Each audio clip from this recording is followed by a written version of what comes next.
Now just remember who were the two foreign traveler. First was the Fa-Hien and the second was the I-King. Now just take a note that both of this foreign traveler were the Chinese travelers. Okay, so you can see that the Buddhist connection between Indian subcontinent and the China was since ancient India. Now it specially grew during the post-Mauryan period and it majorly grew during the Gupta period. Okay,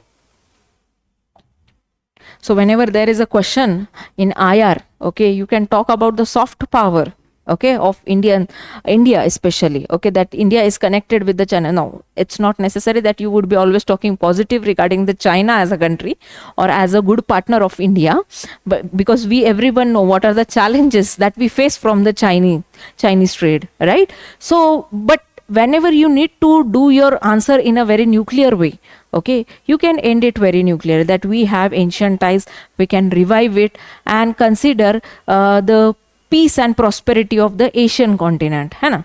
So this is the way you can present all these facts in your answers also. Okay, these are very helpful fact.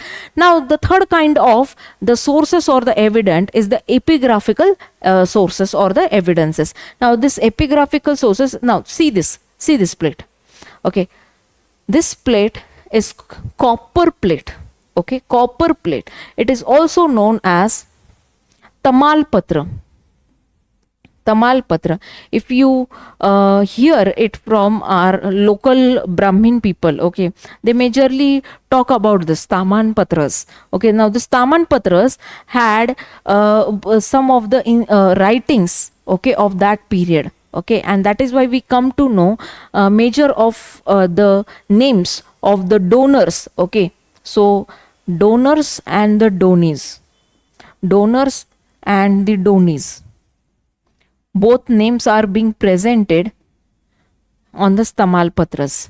So here we'll find that the donation, the granting system would be evident during the Gupta period. Now this was being evident during the post-Mauryan period also, or you can say it started rightly from the post-Mauryan period, but it grew in a larger form only during the Gupta period, and this is the evidence that we get from the Gupta period. After that, it is the Allahabad inscription, okay, where there is the evidence of the poet Harisena of that period, who would be talking about the court activities,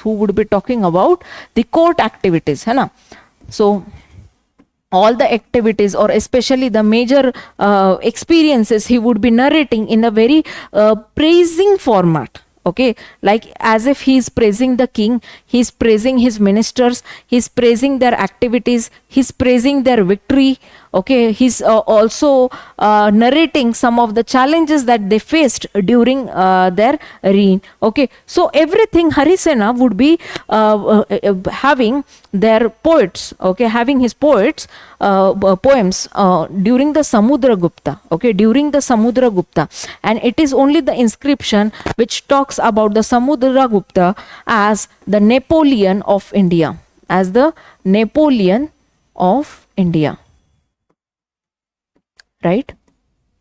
Now, the Chandragupta II is being reflected, the polity around the Chandragupta II is reflected in the Mehroli iron inscription of Delhi. Okay, now after that, the Udaygiri caves, especially the cave number 6 and the cave number 8, talks about the Chandragupta II's belief in the culture and the rituals. His beliefs in the culture and the rituals.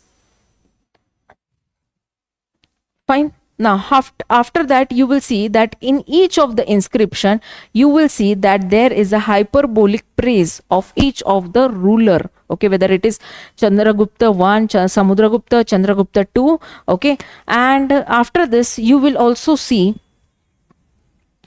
the usage of the coins. Now the numismatic tells us about the beliefs, about the activities that the kings did. Okay, now this is coin which talks about the slaying of tiger. Okay, slaying of tiger. Okay, now see this coin. This coins talks about use of horses, and see here again, if you see that Samudragupta is playing veena, okay, musical instrument. Okay, it is a musical instrument.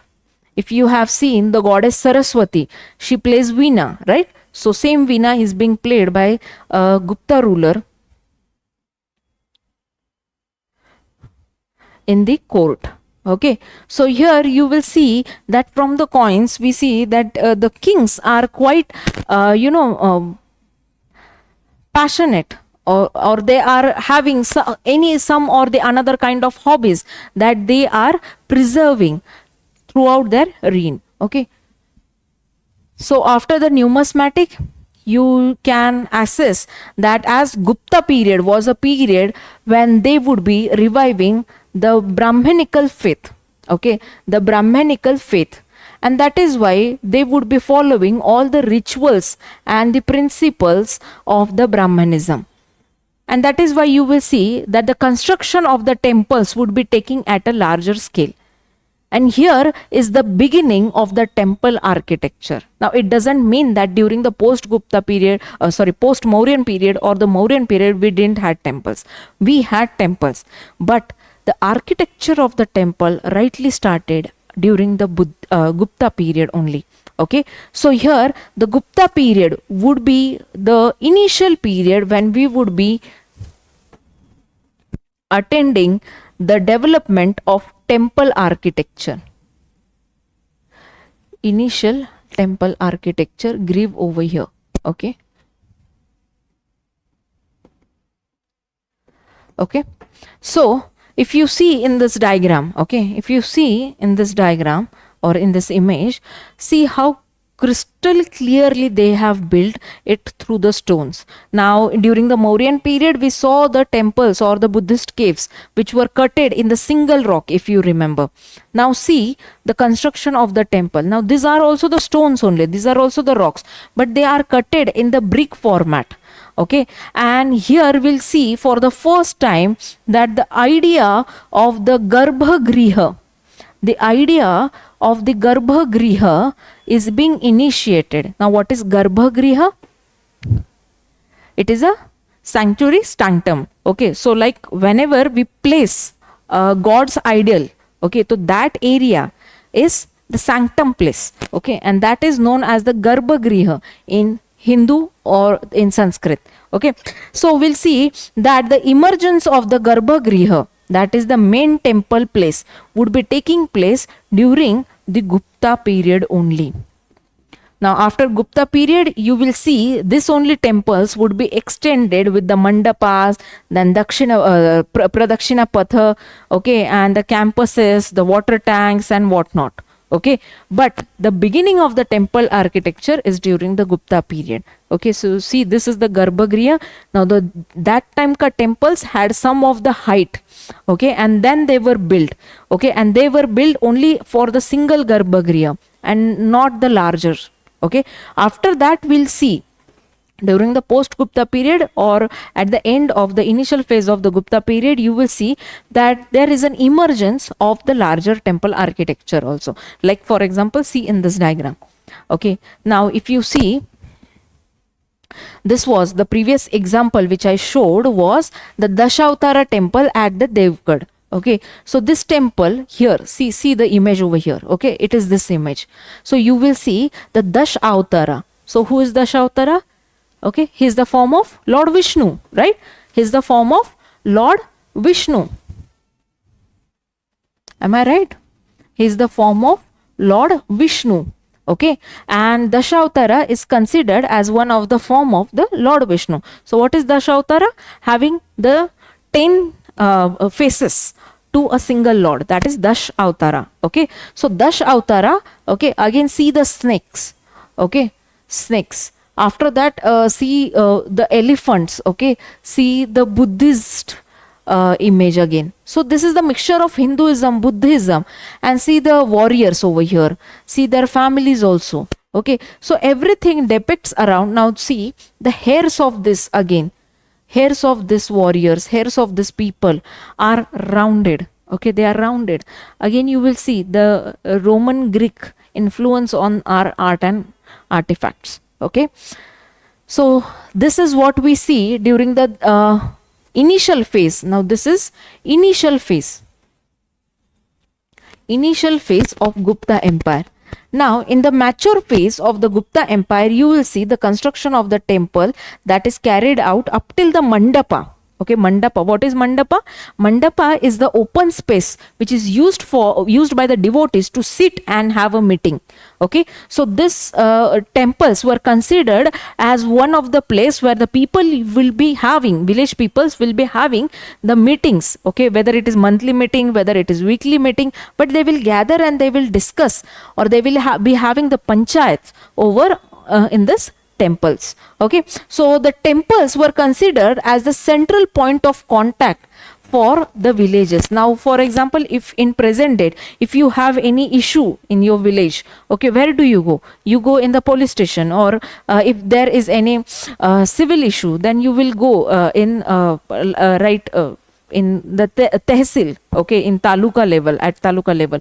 So here you will see that the temple was considered as a center where the villagers will come and exchange their ideas or talk about all their issues, okay, which they are facing, whatever kind of issues, criminal, civil, both kind of, okay. And the judgments or the judicial system was being considered right from these temples only, okay.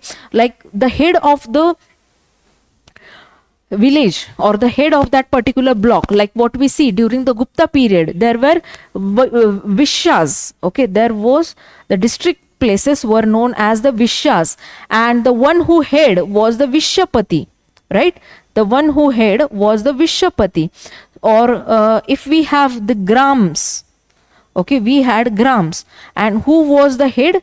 Gramini, right? Now if the meeting is being held in the village, the Gramini would be having the judgment or the nyay in this place, okay. And if it is Vishya, then the Vishyapati would be having the judgment rights and the powers over this time, okay, or over this all kind of issues, okay. So see, this is the Aihole Durga temple. So this is Durga temple. Okay, now in this Dashavatara temple, you will also have the evidences of Shiva. Okay, you will also have the evidences of Shiva. You will also have the evidences of Vishnu. Okay, and you will also have the evidences of Buddha. Okay, so this is the mixture. Again, you will see that the lady goddess was being also worshipped in the later or the mature stage of the Gupta period. Now this is the Aihole Durga temple, presently situated in Karnataka. Okay, in Karnataka. Okay, so here you will see more number of sculptures are being carved out on the pillars, so they are still standing strong in the present date.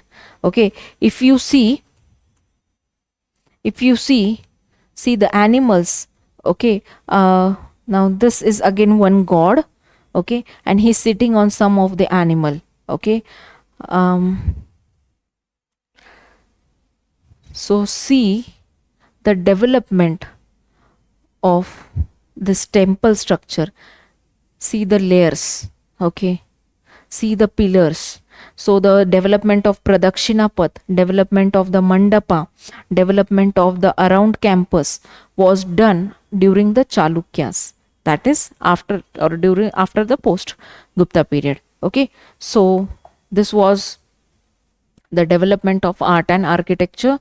Secondly, we have also discussed about the major sources that are evident of the Gupta period. Now in the next lecture, we would be observing the administration, the provincial administration as well as the central administration of the Gupta period. Although we have completed the general perspective of the Gupta period, but it is very necessary that to have the exam perspective, we need to go in depth.